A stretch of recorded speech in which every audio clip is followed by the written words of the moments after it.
Hey there, I hope you're having a fantastic week. Just a quick note, hey, if you like what we're doing, please subscribe. That's going to help us give you better, bigger, more impactful content. And that's what we're all about. It's changing people's lives. So you hit that subscribe button. I'd really appreciate it. Today, I want to talk to you about something that's really kind of bugging me. It's been bugging me for a long time, and that's how people want to try to put things into one camp or the other. So, for example, we've got left, right, liberal, conservative, Democrat, Republican, up, down. People try to put things in one side or the other. And I don't think that's very helpful. I don't think we're having great discussions about how to actually solve the world's biggest problems, because I think we're stuck. Now, what I've known for a long time and what Buckminster Fuller said is that the minimum anything can exist in is 3. And Brad Sugars reminded me of this the other day. And so it helped me say, well, hang on, let's talk about this concept of 3. So let's talk about it. Really, there's not only black and white, but there's gray, and there's a lot of shades of gray.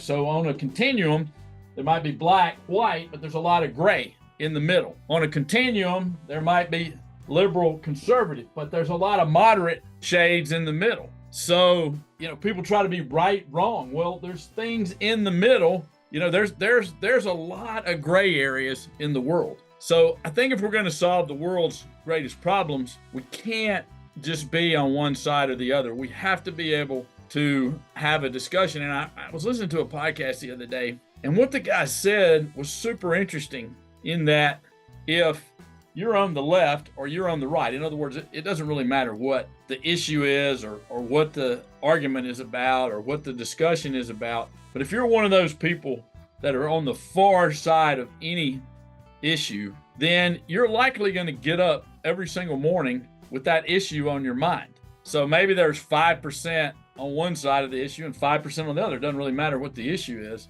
And he said, here's the problem. The people in the middle, they're not getting up every morning fired up to change the world, to do something different. They just want to get up and what's on their mind when they get up in the morning is, what are we going to have for breakfast? That's it. They're not worried about, global warming or who's going to be president or, all this stuff. It may be on their minds at some point, but it's not there. And so we've got to figure out a way to A, have discussions, and B, how do we mobilize all of us, and I consider myself on most things to be in the middle.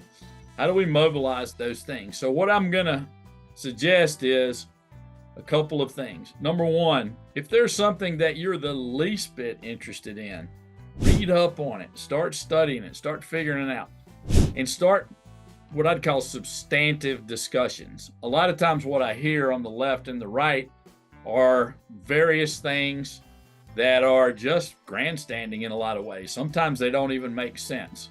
So, number one, read up, study on it. Number two, at least vote, for one public. Get involved in something that you care about. Take a stand and at least create forums for people to talk.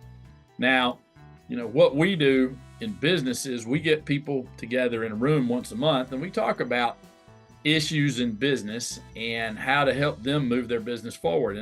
And so, they come from all aspects of, all politics, all genders, all ages. And we find that as long as we're focused on a common thing, which is helping them be the best they can be, then we're going to solve problems. So I think it's the same in politics. If we really truly want America to be great, or whatever country you're in, if we really truly want our town to be great, then we've got to have substantive discussion and understand other people's sides.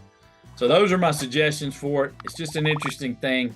Please stop looking at things in black and white and look at some of the gray. Hey, and until next time, all the best.